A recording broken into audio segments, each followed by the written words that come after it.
Brian, that was absolutely shambolic.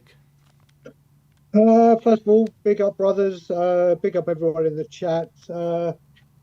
Haven't said this at the beginning for a while, but let's say it again, Ben. Just another day in paradise at the Ding, ding, show. ding, ding, ding, That ding, is ding. Tottenham Hotspur Football Club, business club. Yeah. What is there to say? Listen, I'll speak more about the club as a whole when we get to the point. But listen, this game, it was against the champions elect, which they are now.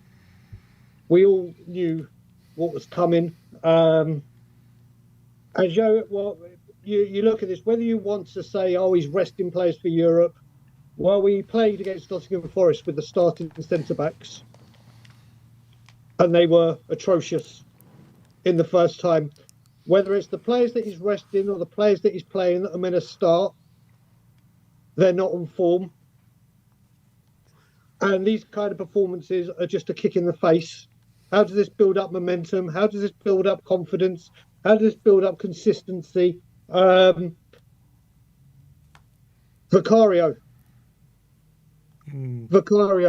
the data analytics.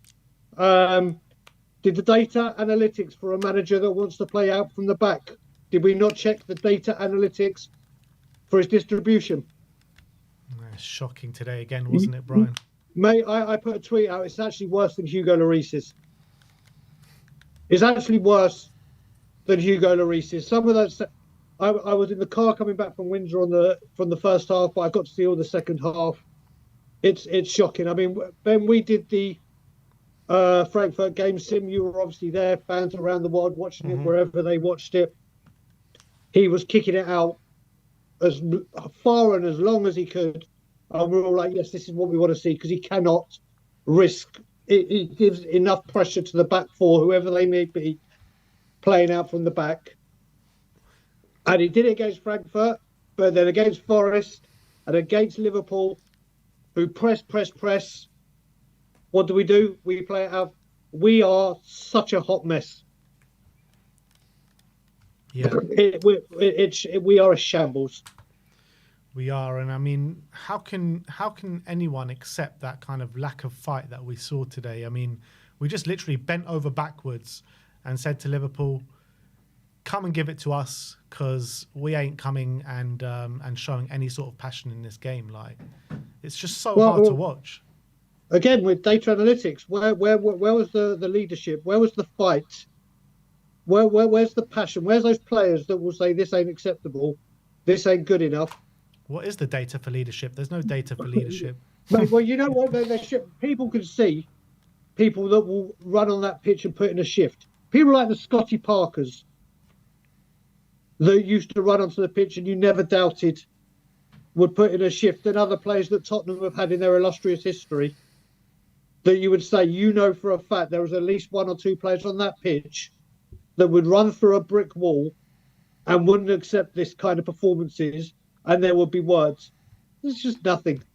There's someone like Justin Edinburgh, you know what I mean? May he rest in peace. Mate, I've said it before. Colin Calderwood, David Howes, Paul Allens. I'm not even naming big name players here that would literally run on and say, this ain't on. We don't do this. Give some fight. Those fans again that have travelled up and down the country, knowing full well what happens at Anfield with this football club. People, I heard the beginning of the watch along, and people were saying Simeon bottled it or whatever. Didn't bottle it. Simeon, you made the wisest decision ever, mate. Why are people calling you a bottler? Because you spend thousands of pounds going around Europe, Far East on tours, everything you do, because you didn't go to a place where we've won one in like 96 attempts in the league. Bullshit. There won't be an apology from this fan base for those fans that go there. There'll be nothing from this club apart from, we'll come back harder. This is a wake-up call for Thursday. We apologise. We'll make it up. It's all bullshit. It is absolutely all bullshit, because there is no winning culture. There is no accountability from top to bottom at this football club. Now, people could go on and say, and listen, Ange, you have masterminded the biggest shit show of the season I've ever seen. Yeah. But as a man at the top, there's 5 managers for less, or 5 managers for doing better, and getting higher up the table, and they've gone for doing better. Yeah, he just sits there. No, it's all good. It's all fine. Don't worry, we've got a boxing match. We've just announced round 2 in September. All good. We've got concerts. We've got this. We've got that. The football, no, it don't matter. Don't matter. We'll just let it rot. We'll let it rot and crumble.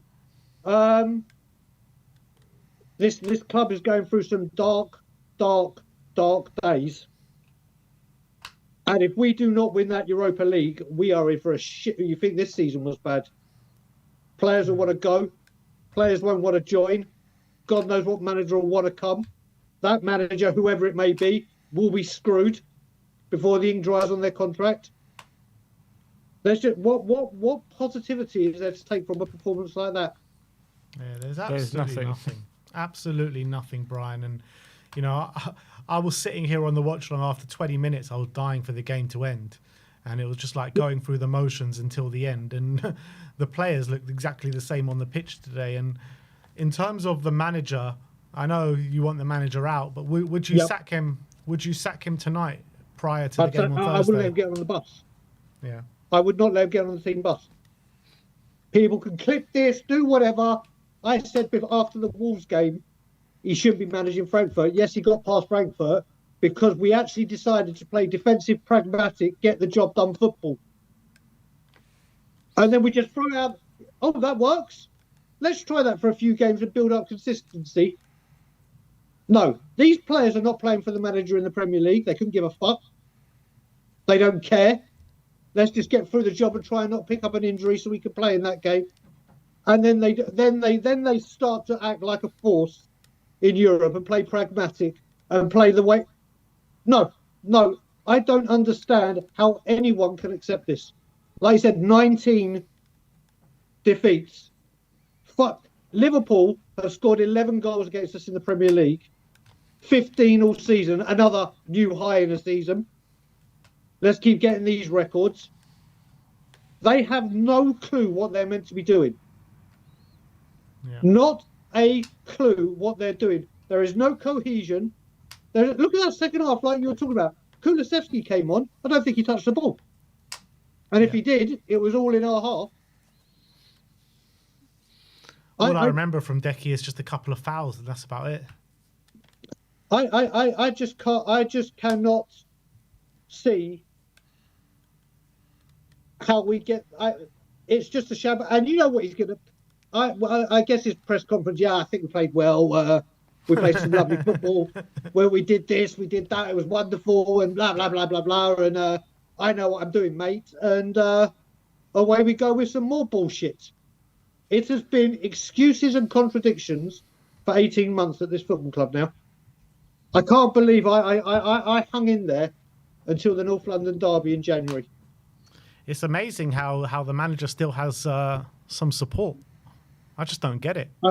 I mean, I heard Tim saying what he was saying before about I don't want to hear what he'd had to say because we know what it's just. Like I said, when people were coming at Sim, including you and me, Ben, privately and obviously on streams or whatever, were saying, Sim, how are you not doing? I actually stood here and said, I actually commend Sim for standing by his principles and doing what he said. I was like, I tried to do this as long as I could. I'd never turned on a manager before. But then there comes a point where you try and defend, and there's no defence for it anymore. You can't blame injuries. You cannot blame injuries. And the only one people can say is Son was out. But there's half this fan base that say Son is done, get him out. So you want to... There are the injuries. It wasn't injuries. We changed the team today. We changed basically the whole team. The players are there. There's no excuses anymore. Rotating doesn't work. Sticking the same doesn't work. Playing this one on the left, playing that one on the right. Archie, I mean, people talking about Archie Gray. and I am completely in agreement with them. We've wanted to see him in a 6 all season. Been crying out for it.